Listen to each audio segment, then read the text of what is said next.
historical reconciliation. Thank you for listening. Thank you very much. So now we are still in time to have a good quarter of hour, almost 20 minutes for the debate. So I saw already some of you wrote in the chat, but maybe we can start by those who are digitally raising their hand here, since, yes, there's, I think, plenty of questions.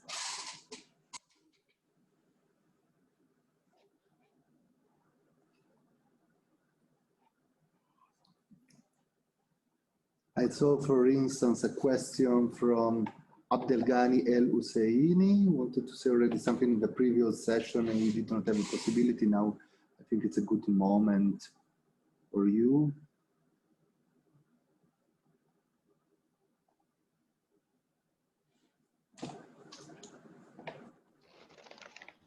Hello, good afternoon. I'm Abdelghani El Husseini. I'm from Egypt. I'd like just to add something. First of all, thank you very much for. Hello. I stopped the video. Excuse me. I stopped the video in order to make it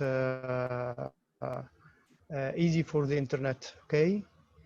I just want to reflect on some points, especially for the wonderful presentations presented by all of you, concerning what Professor Karina talked about, history and memory. I think that reconciliation is based mainly on psychological aspects and approaches on all its sides. I'd like to add something concerning the reconciliation studies. What do you think? I'll need your opinions in the chat for yes or no. What do you think of keeping or preserving 5 faculties or purposes like religion, keeping reconciliation studies is based on rights and duties. This is what I think about. It's between rights and duties. If we can keep them both in the correct way, we will have reconciliation. So what do you think of preserving or keeping safe religion? Number 2, life, your life, the life of individuals, life like blood and your life as a whole, intellect, your way of thinking, and your reputation, and proprietors, your proprietors, what you possess, what's your positions. If we keep these 5 aspects like religion, life, intellectual, reputation, and the propriety of the individuals, I think there will be kind of reconciliations between individuals or parties. By the way, this is the purpose of the Islamic law. That's what I'm talking about because I am Muslim and I can't talk about other religions. You know, I don't know a lot about Islam, so about other religions. So I'd like to add that these 5 faculties or purposes are the purpose of applying Islamic laws, right? I'll talk just a minute. I'll talk about personal experience in Lithuania. When I was a student there, a master student, and when I am in the kitchen of the dorm, some people ask me about when they know that I'm a Muslim. Okay, it's just a minute. When they know that I'm a Muslim, they ask me. Yes. Sorry. The time is a bit running out, so maybe I think you put already important points, but we need to reserve also some time for the colleagues since. Okay. Thank you so much. Thank you so much for the time. Thank you. Thank you. We had also in our chat, I see Tsuneo Akaha, and if you want to say also to share with you your points, I saw them in the chat. They're very important points as well. Thank you. Thank you very much for this opportunity. I've been enjoying listening to all the wonderful presentations from different countries, different disciplines, and different perspectives. 2 points I would like to emphasize and get some response from the presenters are, number one, the role of future generations in reconciliation processes. Even though reconciliation subject or subject of reconciliation may be regarding the past history or even ongoing conflicts or disputes or injustices, the results or the outcomes of reconciliation will have huge and lasting impacts on future generations. So if the inability of the current generation prevents a reconciliation, it is doing injustice to future generations. So how does one account or make the current generation accountable to future generations? If there are any specific case studies or examples from the history that take into consideration this question, I'd be very interested in listening to your insight and wisdom on that question. The second question is, when reconciliation is lacking of specific examples of cooperation between generations, between nations, between communities, in some areas that may be totally unrelated to the topic that is to be reconciled. For example, I'm thinking of scientific communities who have had years now of cooperating across national boundaries, across generations, across scientific or disciplinary boundaries, dealing with questions of environmental changes, DNA research, coronavirus research now. Can we invite those scientists to share with us their experiences that have allowed them to transcend the boundaries that previously may have prevented reconciliation as a complementary process of reconciliation facilitation? Usually facilitation is given to people who are seen as neutral, impartial, who can assist reconciliation between the parties to a conflict or to a dispute. But I wonder if there's any role to be played by scientists that appear to be totally unrelated to the topic at hand. Thank you. Thank you very much. And we had also Professor Celik. I saw about reconciliation and agonistic theory of reconciliation. That was also another important. It was just a comment. We can pass. We have limited time, but I was just pointing out the 3 layers that Professor Petikainen was talking about, driven from Lederach's work, and especially when it comes to intergroup relations. It's really hard to have a consensus on history, and that those processes need to be distinguished from the official processes where you seek for peace and justice. Thank you. Then we had also Professor Weinke. It was a question that Professor Weinke raised first to Karina Korostelina, but also for everyone, about also the relationship between reconciliation and international law and sovereign international organs like the UN. I will just answer very quickly because I want other presenters to speak. It's a wonderful idea, and that's why we have people from different cultures, but I would not limit it to these 5, because there are a lot of other which come in from different cultures, like dignity, for example, right? Or equality and gender equality and others. So I would definitely include and consider multiple layers of what give people opportunity to be accepted and acknowledged. And I completely agree with agonistic. I just comment on it. I do believe in agonistic dialogue, and I use it a lot in my practice of reconciliation. That's it. I don't want to take time.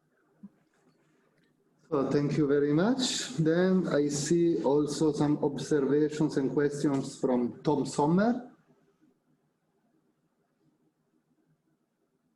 It was about also the relationship of good practices of reconciliation and their representation in media, as well as on the role of forgiveness and reconciliation. And here we have also something from Josef Böhle. So if Tom Sommer can add, would like to add something, otherwise we give the word to Josef Böhle.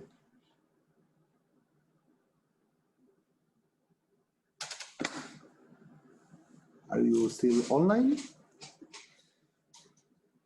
If it is not the case, there is still some time for other remarks or questions in real time. Sorry, now I realized that my mic was off. Sorry. Yes. Can I go on? Sure. Okay, sorry. My question just was the concern of the media, because I feel myself in the not position, but in the role and vision is to connect the academics and the practice in communities and churches and so on. And what I'm concerned about is how to foster the activities from the science, from academic, the worthful experience they have, the results, how to bring that really into society, because all of academics know about the problem. You stay alone in the end with your scientific community and you discuss greatly, and it's really nice. But in the end, all the data we collect often at the grassroots. And so how to bring all the worthful results back to the grassroots level and to society in the end, to all people. So how to build bridges, that is the short version of it. Yes, that's a very crucial question. Thank you so much, Tom. And here I see also many significant remarks from Antti Pentikainen that maybe Antti would like also to share with us with loud voice. Yeah, I'll try to be brief. So my question was to Fanny, who outlined, I think, really nicely the ambition and standards, but I also wanted to connect our possible work into supporting those who are planning and struggling to have impactful processes. So because you, Fanny, have been designing in Iraq and Myanmar processes, if a research community is working how to make an effective reconciliation in a context, when and how can they support those like you in those positions? And what could we do collectively? Josefina, I really valued your insightful description and the Colombia case. However, what I have witnessed is there is always too little people maintaining the trust and dialogue. And if you have all that insights, I was just curious about the crux, because you also have a lot of skill acting behind the scenes. How much do you connect that understanding? Because whoever maintains that dialogue also often has the keys to maintain a process. Josefina, if you would like to answer also here. Yes, I'm sorry. If you just tell me when it was a good time. I was writing a lot in the chat, so I hope this is not repetitive. Yes, absolutely. So what we try to do with our research is to learn from what are we learning from the implementation process? Because and I think this is, I would reformulate it in my words. So of course, when you come to a negotiation table, you have representative of certain groups, and interest in it. It is limited. The moment you start doing the implementation, that process requires opening up, and the inclusion of the implementation process is something that we tend to leave a little bit on the side. So we have a lot of focus from gender stipulations to all sorts of different methods of negotiation. And the attention goes into the negotiation process and the design of the peace agreements, whether partial or comprehensive. So what we try to do is find out what happens once you leave the negotiation room and start putting into practice all those commitments. And there are many new voices that also want a part of that were maybe not in the negotiation room, but that are part of the many different societies that have a part on that. So what we try to do is also to learn from that in two different spheres. I'm sorry, maybe the only plane of the day is going through right now. The first one is, of course, trying to give that information and that input for any sort of conflict resolution mechanisms that are foreseen and that are included into the peace agreement implementation process. So every peace agreement has different mechanisms where you can resolve disputes during the implementation process. So we try to bring our concerns and also serve, if you want, like as a resonance box for many people who come to us and tell us, this is not working, we're not happy, we're not satisfied. As Monsignor was saying, we're in a super polarized moment in Colombia, as is very much the case in many different peace agreements around the world. So we try to, if you want, expand the middle. Yeah, we try to make that middle much more inclusive so that the people that are in the extremes, so that we can collect a much larger consensus base, if you want. And the second thing is that we also try to learn for ongoing peace negotiations, what is happening in the implementation process, and move, if you want, research from other contexts to our current Colombian context, and move research from the Colombian context to other contexts. And there are, for example, in the Colombian case, ongoing conversations with other armed groups that we also hope to be able to contribute to based on the implementation research that we have done. But I'll be very happy to talk more about it. I'm going, if I may, I'm just going to put here our website, and if we can maybe talk later via email, that would be wonderful. I hope that was more or less clear. Thank you. So maybe we can try now with Joseph Perle. So before it was not working, maybe the connection, let's see now. Well, I shared simply the text of a new charter, the Peace Charter for Forgiveness and Reconciliation, which was adopted at the 10th World Assembly of Religions for Peace International on the 20th of August last year. So I simply shared that text as a contribution to the discussion that we had here today, to go deeper into the questions of interdependence, of forgiveness, reconciliation, restorative justice, and sustainable peace would be far beyond the time we have now. But I do think that forgiveness is very often not addressed in these kind of settings, because it's such a difficult question how to speak about forgiveness and how individuals can struggle with that process of forgiveness and reconciliation. So I simply shared that text. You can read it, and no doubt that question of forgiveness as a part of reconciliation processes will come up in future. Thank you. Thank you very much. We have still Professor Weinke, Zara Lange, and then a final remark from Professor Leiner, and then for today we are done. It's my turn again? Yes. Okay. Yeah, just one brief question to Professor Burke relating to his conception of international law. I mean, my question was, I mean, generally we saw a fundamental shift in international law versus, towards human rights. And so my question is how basically your perspective on reconciliation would change if you would take NGOs and individuals as subjects of international law, because we were mostly relating to states here. Thank you.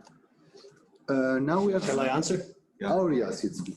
So I'll speak loudly because I don't know if the microphone picks my voice up. But international law is, generally speaking, a statist discipline, and I mean I was attempting to draw connections between normative obligations in international law and reconciliation studies. And what I would say is, I think Article 2.3 of the Charter, which does apply explicitly and exclusively to states, is a good starting point. States are under an obligation to peacefully settle disputes between them.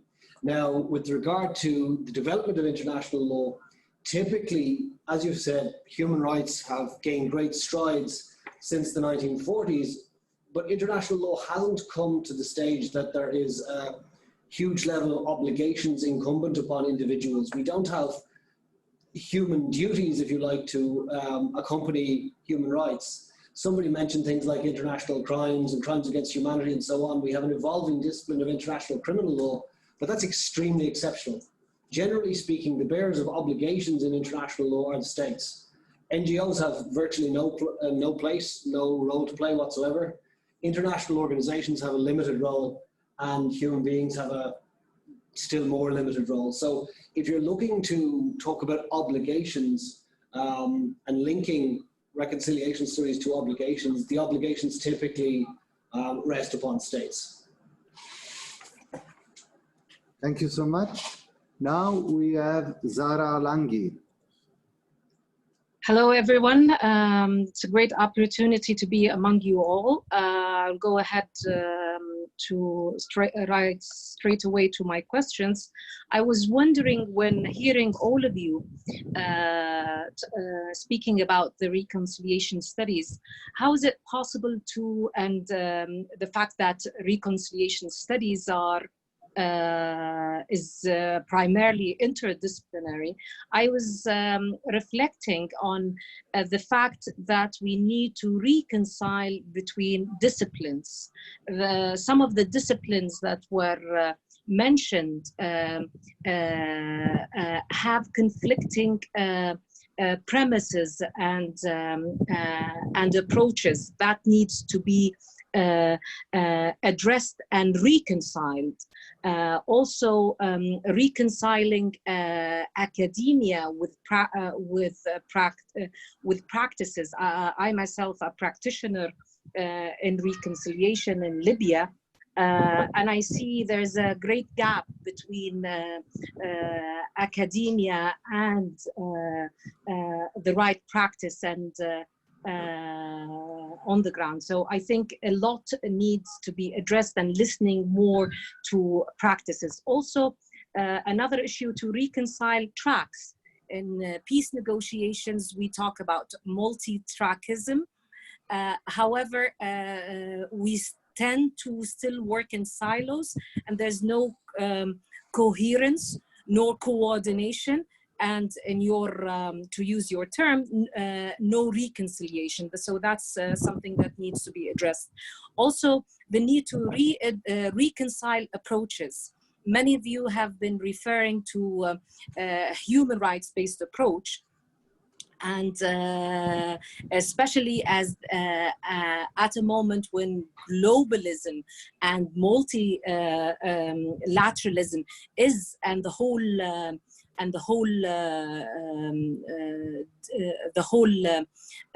perspective of liberalism is being challenged, human rights, and myself a practitioner and an activist of human rights, I see that it needs to be more flexible and needs to be needs to reconcile with local practices of reconciliation, like customary law, and sometimes it's not victim-centered as a human right. So there will be many challenges. Another issue is when we talk about reconciliation, and I really liked the last comment, is how to look beyond nation states, and especially again when a time that everything is being reshaped and challenged.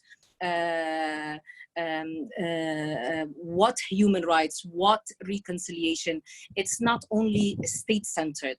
So talking about people's agenda, reframing and re-owning reconciliation as a bottom-up approach is important. One last point is on, again, multilateralism and the fact that it is being challenged, and myself, who have been a UN diplomat for quite some time in my life, I see that the UN approaches to reconciliation, to peace building, does not address the issues. So what approaches are we bringing you to the table at a moment when multilateralism is being challenged? Again, today we're launching the Alliance for International Studies on Reconciliation.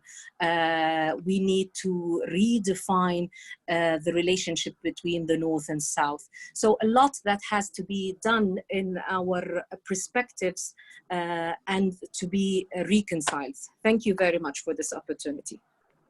Thank you very much for your feedback. And now there is still some time for Fanny Dutoit to give a response, and then we have our final word to Martin Leiner.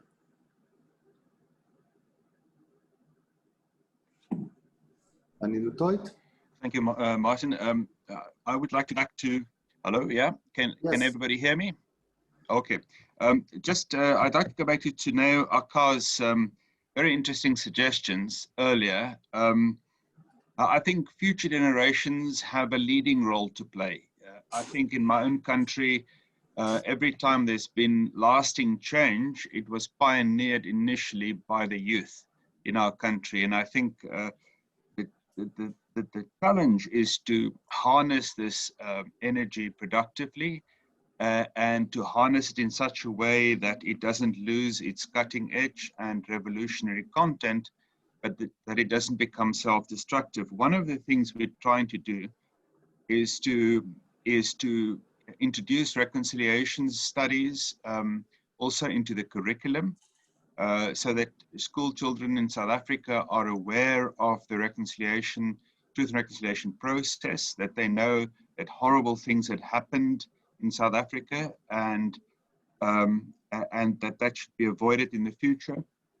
And then also teach history in a very different way, not only as something that has been produced and is now having to be learned in the classroom, but enlisting the school children as producers of history themselves, so that we get school children, for example, to go out and do oral history projects in their communities, write these up, and eventually make that part of a curriculum, so that the local stories of an area become part of formally part of the curriculum in South Africa. That's just an anecdote, but I think it does point to the potential of enlisting future generations. And then your suggestion around going to disciplines where there is international cooperation, I think it's a brilliant one. You know, for example,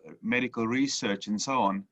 And I think part of the reason, I come back to the idea of interdependence, I think part of the reason why there is progress made in some of these areas is because people know they need to rely on each other.